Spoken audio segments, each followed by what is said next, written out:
But Savitri की अमावस्या के दिन ब्रह्मा जी के मुख से प्रकट हुआ है। सौभाग्यवती नारियां अखंड सौभाग्य के लिए बट सावित्री का व्रत आप लोग करते होंगे, कई लोग अखंड सौभाग्य के लिए करेंगे, क्योंकि इस बट के पेड़ के नीचे भगवान विष्णु शंकर जी से विनती करे थे वर के लिए, इसलिए अखंड सौभाग्य का देने वाला। तो बट वृक्ष की भी मूलता हमारे यहाँ शिव महापुराण की कथा करती है। जब घर में अधिक मात्रा में क्लेश होता है, बहुत ज्यादा मात्रा में, कहीं पति पत्नी का तलाक चल रहा है, केस चल रहा है, भाई भाई में लड़ाई चल रही है, बहनों में लड़ाई चल रही है, परिवार में अगर क्लेश चल रहा है, तो हमारे यहाँ बटकेश्वर महादेव का पूजन किया जाता है। कौन से महादेव? जम के बोलो जरा, बटकेश्वर महादेव।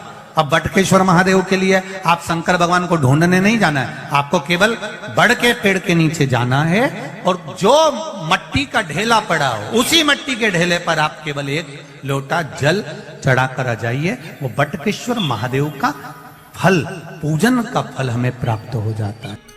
जिसका प्रॉपर्टी का झगड़ा चल रहा हो, अदालत में कोई केस चल रहा हो, किसी भी चीज का केस, अदालत में अगर किसी भी चीज की अगर केस चल रहा है, तो बड़ के पत्ते के ऊपर बालू मिट्टी का शिवलिंग बना, बालू रेत का, बड़ के पेड़ के नीचे ही उसकी पूजन करें, उस पर 3 चम्मच दही चढ़ा दें, अपनी मनोकामना कर कर दही चढ़ाकर उस दही को चम्मच में वापस लेकर शंकर जी की पूजन कर कर उसको विसर्जन करें। वो दही जो लेकर आए, जब अदालत कार्रवाई हो और आप केस के लिए अदालत में जाएं, उसको चंदन में मिलाकर तिलक कर कर जाइए, आपका काम विजय प्राप्त होगी, काम फतेह हो जाएगा। बटकेश्वर महादेव का स्मरण करने से कार्य की सिद्धि होगी। जिस बच्चे का एग्जाम में पास नहीं हो रहा हो, अच्छे नंबर नहीं आ रहे हो, वो भी इस दही का तिलक लगाकर जा सकता। बटकेश्वर बट सावित्री की अमावस्या के दिन प्रदोष काल के समय पर बट वृक्ष के नीचे दिया लगाया जाता है। बट वृक्ष के नीचे लौंग का मात्र भोग रख दिया जाता है। लौंग मात्र, अगर बट वृक्ष के नीचे दिया लगाकर एक लौंग का जल या लौंग भगवान बटकेश्वर महादेव के नाम से भी अगर शिव को समर्पित करी है, तो ये निश्चित है कि कर्जा कितना भी भारी होगा वो कर्जा चूकेगा जरूर, और कहीं ना कहीं से लक्ष्मी की व्यवस्था देवाधिदेव महादेव करेंगे। अमावस्या के दिन आपको लगता है कि हमारे पूर्वजों का उद्धार नहीं हुआ, हमारे पूर्वजों का कल्याण नहीं हुआ, कहीं अधोगति में कोई चला गया है, उसका बस एक बार, रोज नहीं जरूरत है, प्रतिदिन जरूरत ही नहीं, महीने में एक बार अगर अमावस्या के दिन भी आपने चंदन के थोड़ा सा चंदन अगर मेरे देवाधिदेव महादेव को 7 स्थान पर समर्पित, 7 स्थान शिवलिंग के बताए हैं, जहां पर भूल से भी अगर कोई चंदन की उंगलियां लगा देता है, 7 स्थान ऐसे हैं जहां चंदन कि मात्र उंगलियां लगा देने से ही शिव पितृलोक के पितरों को मुक्ति प्रदान करके वैकुंठ लोक का निवास दे देते हैं। 7 स्थान।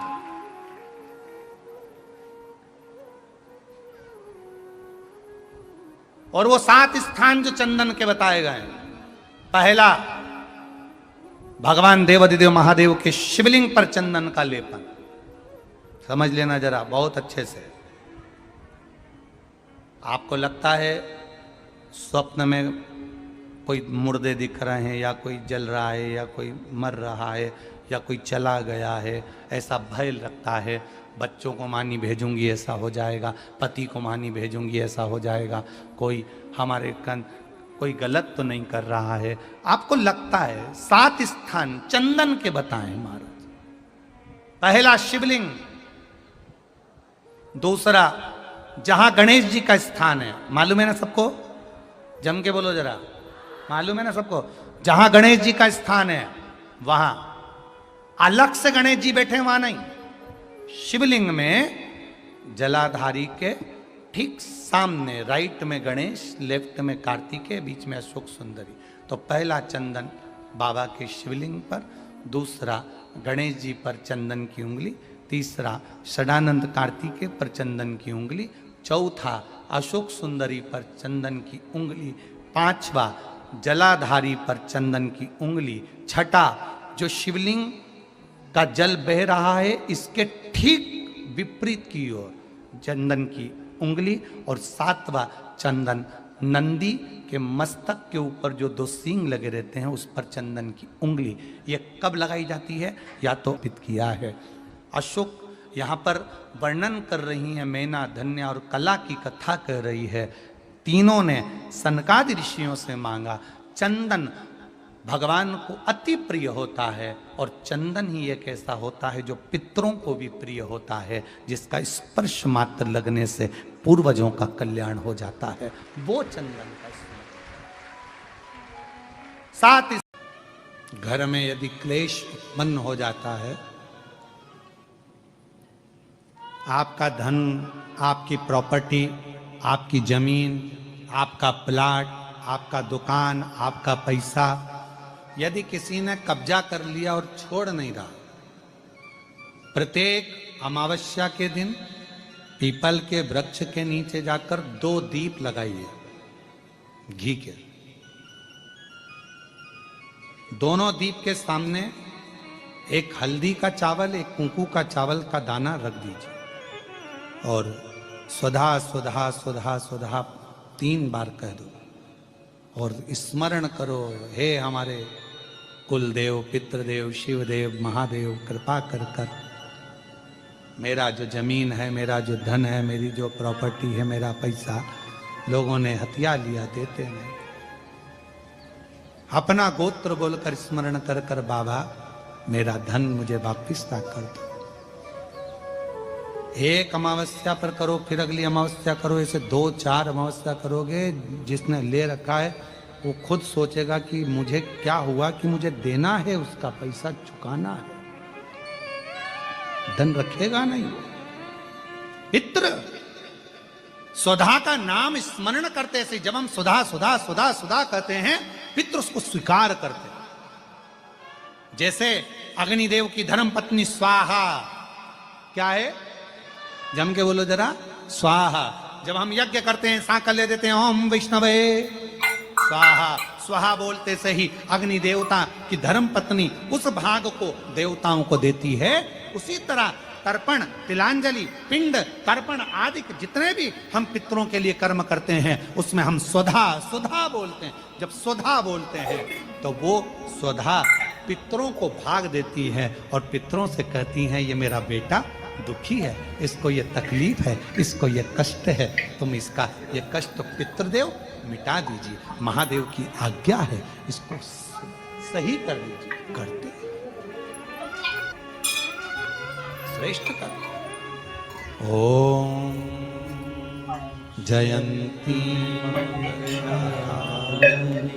भद्रकाली कपालिनी दुर्गा क्षमा शिवा स्वाहा स्वधा नमोस्तुते। ओम जयंती मंगला काली भद्रकाली कपालिनी दुर्गा क्षमा शिवा धात्री स्वाहा स्वधा नमोस्तुते। स्वधा का उच्चारण हमको सुख प्रदान करता है, स्वधा का उच्चारण हमें संपदा प्रदान करता है। अगर किसी व्यक्ति के जीवन में खो गया, कर्जे में डूब गया, कर्जा बहुत हो गया, पैसा चले गया, गाड़ी चली गई, मकान चले गया, सब गिरवे रखा गया, सब कुछ समाप्त हो गया, उसको प्रत्येक प्रदोष को, प्रत्येक अमावस्या को घी का दीप किसी भी पेड़ के नीचे, ये 5 वृक्ष बताए हैं पितृभाव के, उन 5 वृक्ष में से कहीं पर भी बड़, पीपल, आंवला, शमी, बेलपत्र आदि 5 वृक्ष में से किसी भी वृक्ष के नीचे प्रज्वलित करे और काम ना करे, उसका कर्जा चूकता ही है। चूकता। 4 तेरे पति के शव को कोई खा जाएगा, ना ना, बड़ के पेड़ के नीचे छोड़कर आए। क्या चाहिए तुझको, क्या दूं मैं तुझको, कुछ मांग ले मुझसे। सावित्री कहती है क्या दोगे आप, मेरे पति के प्राण दे दो बस वापिस, और कुछ नहीं चाहिए। 16 श्रृंगार में नारी के हाथ की चूड़ी का कलर अलग हो सकता है, चूड़ी की डिजाइन अलग हो सकती है, चूड़ी अलग हो सकती है, चूड़ी महंगी सस्ती हो सकती है, मंगलसूत्र की कीमत ऊंची नीची हो सकती है, पांव की बिछुड़ी की कीमत ऊंची नीची हो सकती है, कान के कुंडल की कीमत ऊंची नीची हो सकती है। तुम्हारे शरीर पर जितने जितने 16 श्रृंगार हैं उसकी कीमत ऊंची नीची हो सकती है। केवल मंगलसूत्र की डिजाइन बदल सकती है, नाक की लौंग की डिजाइन बदल सकती है, कान के बुंदे की डिजाइन बदल सकती है, हाथ की चूड़ी की डिजाइन बदल सकती है, पांव की पायल की डिजाइन बदल सकती है। केवल नारी के 16 श्रृंगार में एक श्रृंगार ऐसा है जिसकी कीमत जो पहले थी वही कीमत आज तक है और उसकी डिजाइन आज तक नहीं बदली। वो मांग का सिंदूर है, एक जैसी डिजाइन है और एक जैसी कीमत है। सारे श्रृंगार की कीमत अलग अलग है। तुम्हारे हाथ की चूड़ी की कीमत अलग होगी, पड़ोसन के हाथ की चूड़ी की कीमत अलग होगी, किसी के साड़ी की कीमत अलग होगी, किसी के जूड़े की कीमत अलग होगी, गजरे की कीमत अलग होगी, गजरे की कीमत अलग होगी, पायल बिछुड़ी की कीमत अलग होगी। पर मांग में जो सिंदूर डाला जाता है वो एक कीमत का होता है, एक डिजाइन का होता है और एक जैसा होता है, और वो सबसे भारी होता है। सावित्री यमराज से कह रही है मेरे पति को छोड़ दो। यमराज कह रहा है सावित्री तेरा पति मर चुका है, मांग के सिंदूर को पोंछ दे। सावित्री कहती है पूरा श्रृंगार उतार दूंगी पर मांग का सिंदूर नहीं पूछने दूंगी। तब यमराज ने कहा जब तक तू मेरे मांग का अपनी मांग का सिंदूर नहीं उतारती तब तक तू मेरे पास नहीं आ सकती। भगवान यमराज से सावित्री ने कह दिया मैं भी तुझे वचन देती हूं यमराज, मेरी मांग में जब तक सिंदूर है, जैसे सीता ने लाइन, लक्ष्मण जी ने लाइन खींच दी थी और सीता पार नहीं जा सकती थी, मैं भी तुझे वचन देती हूं जब तक नारी की मांग में सिंदूर है तब तक तू उसके पति को उसके सामने लेकर नहीं जा सकता। यह भी मैं तुझे कह देती हूं। यमराज भैंसे पर सवार होकर सत्यवान को लेकर जा रहा था, सावित्री से वचन पर वचन चल रहे थे। यमराज यमलोक में प्रवेश करने लगा। मांग के सिंदूर में से थोड़ा सा सिंदूर सावित्री ने केवल हाथ में लेकर अपनी बिंदी पर जो लगाया, सत्यवान को लेकर यमराज अंदर नहीं जा पाया। बाहर खड़े होकर कहता है मांग ले, मैं तुझे एक वचन नहीं, तू बोले तो मैं 2 वचन दे देता हूं, तू बोले तो मैं 3 वचन दे देता हूं, तू मांग क्या चाहिए। तब सावित्री ने कहा देना चाहते हो? हाँ। अब यमराज को लगा कि लालच में पड़ गई सावित्री। तब कहा पहला वचन दीजिए, मेरे अंधे सास ससुर के नेत्र वापिस आ जाएं। यमराज ने कहा तथास्तु। दूसरा वचन दीजिए, मेरे सास ससुर अपने पोता पोती का मुख देखें। यमराज ने कह दिया तथास्तु।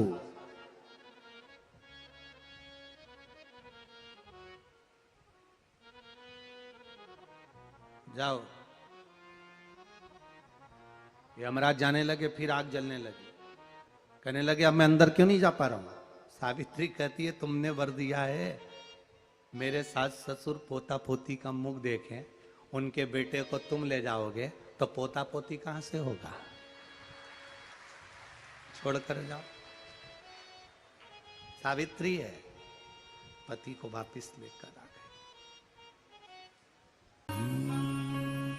श्री शिवा नमस्तु, श्री शिवा नमस्तु, श्री शिवा नमस्तु, श्री शिवा नमस्तु, श्री शिवा नमस्तु, श्री शिवा नमस्तु। भोला सब दुख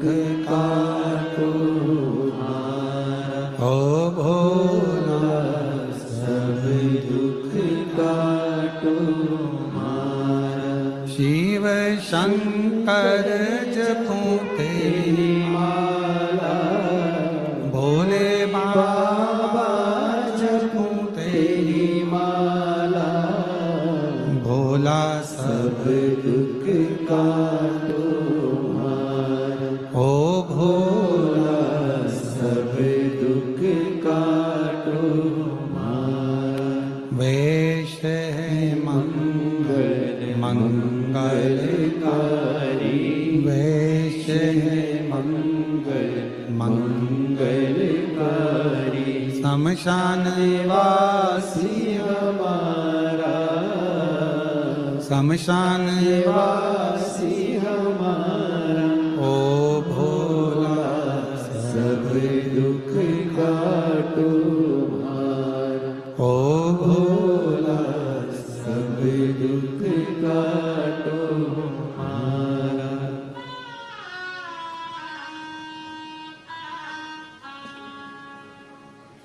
बाबा देवादिदेव महादेव भगवान शिव घड़दानी त्रिकालदर्शी कैलाशी अविनाशी भगवान शंकर।